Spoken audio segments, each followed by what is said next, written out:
Please. Well, John, I'm not sure I like you. But Is there a sheriff in the house? We're going to need him here pretty but you quick. seem to be, you're okay. You seem to be okay. We're gonna, But I think you're, gonna need that taser seriously here now, pretty quick. seriously. I think here, what you're suggesting, each and every one of those ideas have to be looked at. And I'm concerned about, just so there's no mistaking this, I'm concerned about the labor force and the unions.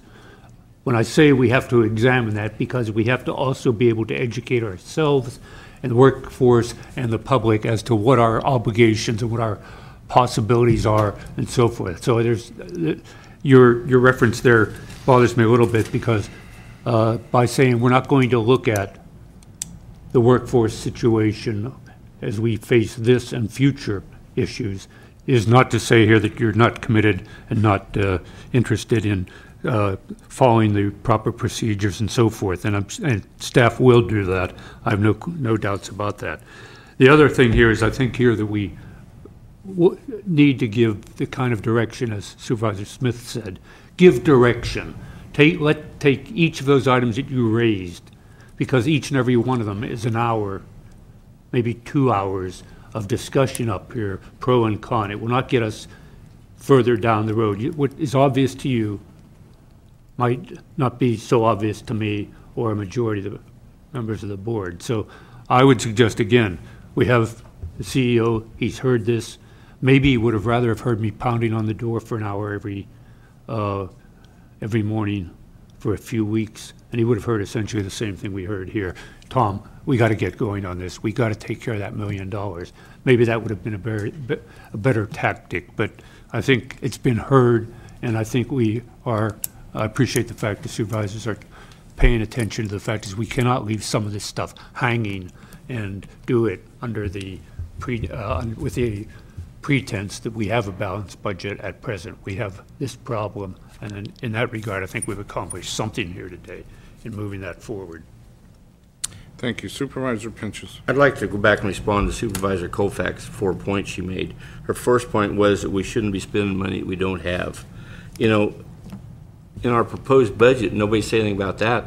We're not disputing the fact that the state and federal government's going to give us tens of millions, actually probably in the hundreds of millions of dollars. We're counting on that. So to say that we shouldn't look at using money that we don't have yet, referring to the Middle Creek Dam settlement, you know, I think that's an absurd response. As far as we're not the air quality, you know, that's a separate district. That's true, that's a separate district. But you know who the air quality district is? It's this board.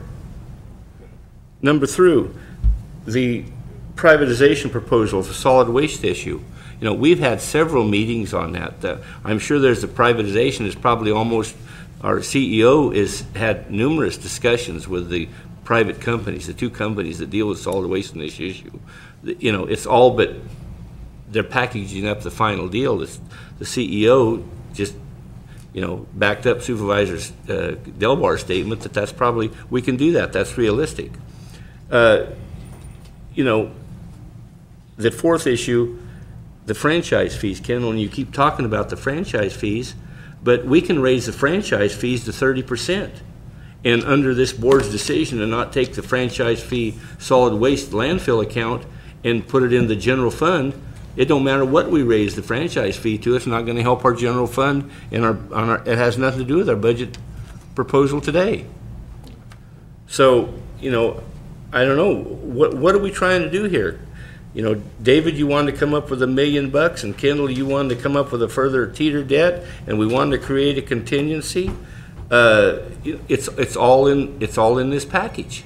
I mean, I guess we can pass it off to the CEO's office and they can further analyze stuff. But when you look at this 4-point proposal I made, it's other than the AODP reduction, it's been fully vetted at several different meetings. You know, what more is there to discuss about? You either do it or you don't. You know, frankly, right now, it takes a 4/5 vote to do anything. You know, and it's going to get harder than that. So I don't know. I just would like to think that this board could come together. I mean, even if you took any one of those issues and dropped it off, it would still give you enough money to adopt this budget and pretty much meet the goals of increasing the teeter debt and getting close to your $1 million reduction. So I don't know what more we can achieve here, whether it's today or next week or next month or next year. But I just urge this board, let's not get in like the state of California is doing and position for this and position for that and ending up with nothing.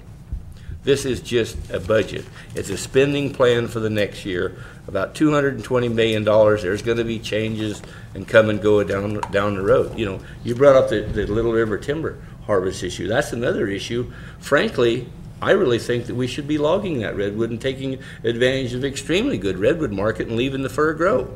Probably we could get a $300,000 revenue source right there. I mean, there's all different kinds. We could start talking about a list of things, but my proposal here is something that meets the main objectives, what's been talked about, increasing the debt to the teeter and coming up with the revenues to meet some of these other issues. And it also gives us a little bit of a contingency. It'll leave us with a $300,000 contingency, actually more than that. So it meets a lot of the goals that we've been talking about here today to try to achieve. Mr. CEO. I'm trying to keep track of all